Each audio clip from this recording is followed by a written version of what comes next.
জাতীয় সংসদ নির্বাচন অনুষ্ঠিত হোক, এই পরিবেশ থাকুক, আমরা স্থিতিশীল পরিবেশ তৈরি হোক, আমরা সব সময় চাই।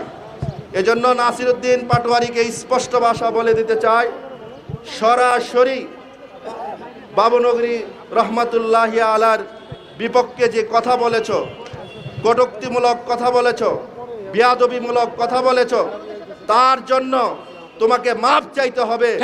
অন্যথায় হেফাজতে ইসলাম আছে, এদেশের তৌহিদি জনতা আছে, আল্লামা জুনায়েদ বামনগরীর ভক্ত, মুরিদ, ছাত্র, অনুসারী যারা আছে, তারা তোমাকে কিভাবে দাঁত ভাঙ্গা জবাব দিতে হয় এই আপনি পারে কষ্ট হলে আমি আসছি তাদের কাছে, কিন্তু তারা সেই সুযোগটা আমাকে দিল না।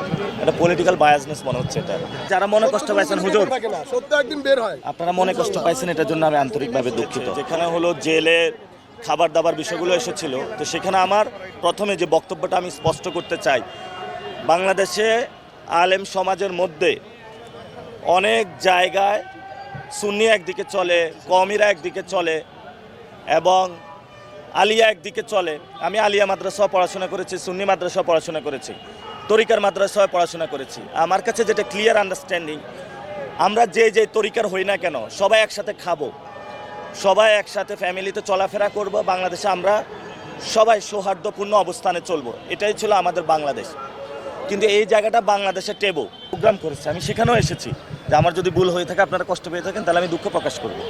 তো আমি ওইখানে দাঁড়ানোর পর তারা আমাকে পিছনে ধাক্কা দিয়ে সরিয়ে দিল, সানাউল্লাহ বাইকেও ধাক্কাধাক্কি করলো। তো আমি মনে করেছিলাম আয়শা যে ঠিক আছে, একটা ভালো সমাধান হবে, অথবা ওনার যে কথাগুলো আমি শুনবো। এখানে পরিস্থিতি ভিন্ন দেখতে পেলাম। পরিস্থিতি আমার মনে হয়েছে এটা পলিটিক্যাল বায়াসড, এবং যে প্রোগ্রাম ওনারা করেছিল, আমাকে বলেছিল যে আপনি একটু দাঁড়ান, আমরা কথা শেষ করে আপনাকে কথা বলতে দিব, আপনি ক্ষমা প্রার্থনা করুন অথবা আপনি কথা বলবেন, যে কথাই বলবেন। সেটারও আমাকে সুযোগ দিল না, মিছিল নিয়ে বের হয়ে চলে গেল। এবং এখানে তো অনেক পরিচিত আলেম আছেন যাদেরকে আমি ভালো মনেই জানতাম, এবং আমি এখনও তাদেরকে ভালো মনে করি।